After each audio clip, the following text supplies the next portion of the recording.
بسم اللہ الرحمن الرحیم ام لہم الہ غیر اللہ سبحان اللہ عما یشرکون، کیا ان کے لیے کوئی اور معبود ہے، کوئی اور الہ ہے؟ سبحان اللہ، اللہ پاک ہے، عما یشرکون، جو یہ اللہ کے ساتھ شریک کرتے ہیں۔ پھر اللہ فرما رہا ہے کہ جب بھی کوئی نشانی دیکھتے ہیں تو اس میں تعویل کرتے ہیں، کیسے؟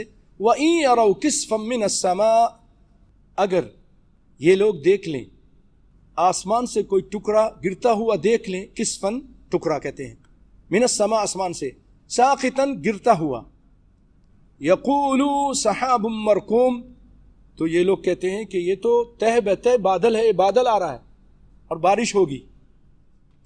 اعوذ باللہ، فذرہم حتی یلاقوا یومہم الذی فیہ یصعقون، کہ آپ ان کو چھوڑ دیجئے۔ فذرہم حتی یلاقوا، یہاں تک کہ یہ لوگ مل جائیں اس دن سے، ان کا سابقہ پڑ جائے، وہ دن الذی فیہ یصعقون، جس دن یہ بے ہوش ہو جائیں گے، موت کی بے ہوشی ہوگی، موت کی بے ہوشی ہوگی، بے ہوش ہو جائیں گے۔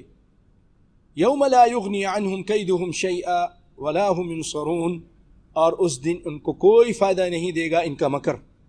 دنیا میں یہ مکر کرتے ہیں، اپنے آپ کو ہی نقصان پہنچاتے ہیں، اس دن ان کا یہ مکر ان کو کوئی فائدہ نہیں دے گا۔ یوم لا یغنی عنہم کیدہم شیئا ولا ہم ینصرون، اور یہ مدد بھی نہیں کیے جائیں گے۔ وَإِنَّ لِلَّذِينَ ظَلَمُوا، اور بے شک ان لوگوں کے لیے جنہوں نے ظلم کیا، عذاباً، عذاب ہے، دون ذالک، یہاں عذاباً سے مراد چھوٹا عذاب ہے، دون ذالک، اس سے پہلے، یعنی بڑے عذاب سے پہلے، جیسے اللہ تعالیٰ نے قرآن پاک میں فرمایا وَلَنُذِيقَنَّهُم مِّنَ الْعَذَابِ الْأَدْنَىٰ دُونَ الْعَذَابِ الْأَكْبَرِ لَعَلَّهُمْ يَرْجِعُونَ، سورۃ سجدہ میں فرمایا کہ ہم ان کو عذاب چکھائیں گے، چھوٹا عذاب، دون العذاب الاکبر، بڑے عذاب سے۔ دنیا میں جو چھوٹے چھوٹے عذاب آتے ہیں، یہ بھی سیلاب آ جانا، یہ بھی عذاب ہے،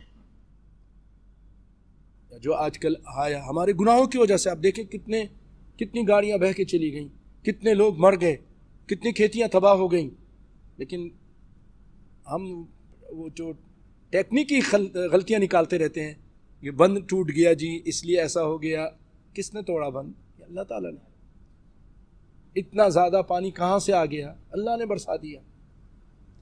تو اللہ زلزلہ آ جاتا ہے تو اس وقت بھی پھر بہت ساری باتیں کرتے ہیں۔ اس کی طرف دیکھنا چاہیے کہ اللہ کی طرف سے ہمارے کیا گناہ ہیں، کون سے ایسی ہم نے خطائیں کی ہیں، کون سے غلط کام کر رہے ہیں، لیکن وہاں بھی وہ کہتے ہیں کہ وہ ایسا تھا کہ پہلے سے اطلاع نہیں ہوئی، خبر آ جاتی تو ہم لوگ احتیاطی تدابیر کر لیتے، یہاں سے بھاگ جاتے، لیکن یہ کیا ہوا کہ خبر نہیں، اچانک آ گیا، اور پھر اس طرح کی باتیں کرتے ہیں، حالانکہ اللہ کے عذاب ہوتے ہیں۔ یہ چھوٹے چھوٹے اللہ تعالیٰ عذاب دیتا ہے کہ تاکہ بندے جاگ جائیں، گناہوں سے توبہ کر لیں۔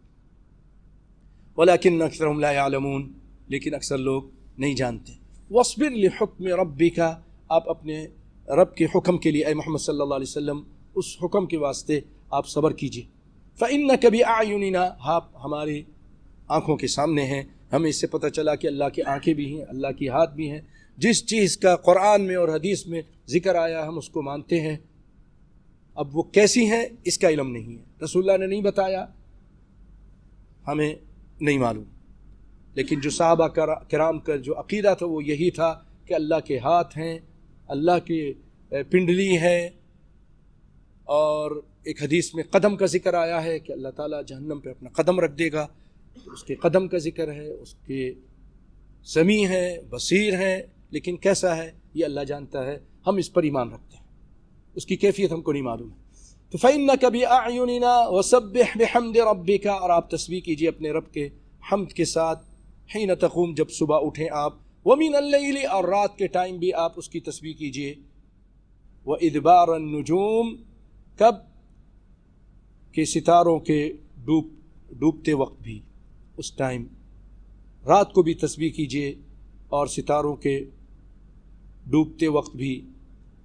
رات کی تسبیح سے مراد قیام اللیل ہے، رات کو قیام کیجیے، یعنی تہجد پڑھیے، اور نبی صلی اللہ علیہ وسلم ساری عمر پڑھتے رہے۔ پیارے بھائیو، میں یہاں پر ایک سوال کروں گا، ہم میں سے بعض لوگوں کی عمر 50 سے 40 سے آگے ہو چکی ہے. جب پچھلے زمانے میں لوگوں کی عمر 40 سے زیادہ ہو جاتی تھی تو وہ لوگ پھر آخرت کی تیاری میں لگ جاتے تھے. نمازوں کی تیاری، نماز، تہجد، قرآن کا پڑھنا بہت زیادہ ہو جاتا تھا.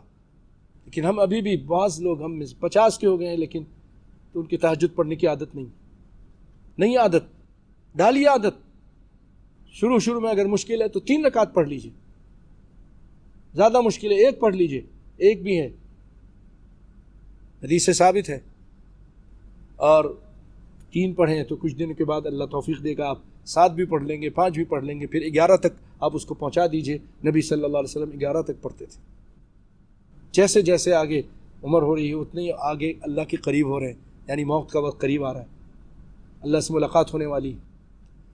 تو رات کے ٹائم تہجد پڑھیے.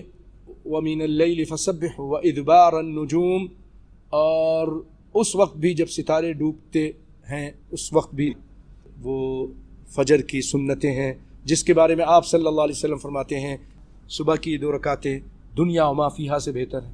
دنیا میں کتنی دولتیں ہیں، کتنی بلڈنگیں ہیں، کتنی جاگیریں ہیں، کتنے پہاڑ ہیں، ان سب سے بہتر صبح کی 2 رکعتیں ہیں. یہ قیامت کے دن پتہ چلے گا جب اللہ تعالیٰ اجر عطا کرے گا. اللہ تعالیٰ ہمیں پڑھنے کی توفیق عطا فرمائے اور ہم سے قبول فرمائے. آمین.